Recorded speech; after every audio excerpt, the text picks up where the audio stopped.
معسكر كان فيه مشاكل مباريات بالذات، يمكن الإقامة والكلام ده كله كان كويس، ولكن المباريات هي اللي كانت العائق الوحيد في هذا المعسكر. خلينا نسمع ونشوف رأي لعيبة الزمالك في هذا المعسكر.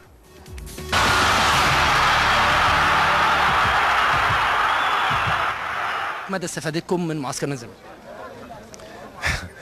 والله يعني هو السفر كده بشكل عام فيه فايده، ان احنا موجودين في معسكر بعيد عن الضغوط اللي هنا موجوده اكيد في مصر، دي فيها استفاده. ولكن بالنسبه للاستفاده الفنيه يعني ما كانتش كبيره، لان احنا المفروض كنا نلعب ماتشات ما لعبناش، كنا بنتمرن وعملنا اللي علينا، انما في سوء تنظيم طبعا، وكل طبعا سمع ده. انما خلاص يعني رحنا وعملنا معسكر واستفدنا استفاده مش كبيره، انما خلاص هو معسكر اتعمل. كنا المفروض نلعب ماتشات، دي فتره ماتشات، لان كلنا بنرتب نفسنا عشان الدوري. فطبعا احنا ما لعبناش غير مباراه واحده، مباراه الاسماعيلي كانت كويسه.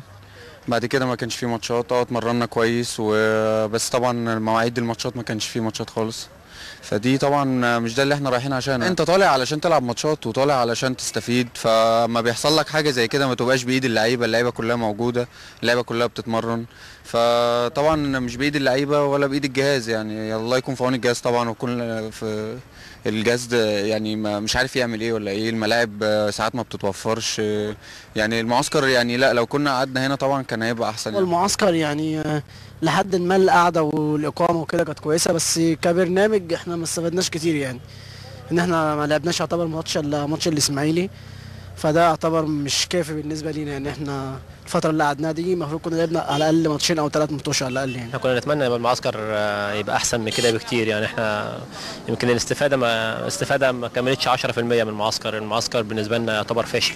الشركه الرايه مش عارف هي بتعمل معانا ليه كده، ولا النظام ايه، الله اعلم. احنا ما كناش فاهمين اي حاجه في اي حاجه هناك والله. رحنا طبعا الشركه الرايه، رحنا اتفقنا الاول على الماتشات، رحنا لعبنا ماتش بس مع الاسماعيلي، وما لعبناش ولا ماتش الا ماتش الاسماعيلي، وكل يوم يوعدونا اللي فيه ماتش، ونروح ما نلاقيش ولا ماتش ولا اي حاجه. والمعسكر بصراحه ما كانش جيد، يعني احنا ما استفدناش خالص في المعسكر خالص باي نتيجه. كنا المفروض احنا في مصر كنا نعمل ماتشات احسن ونلعب احسن.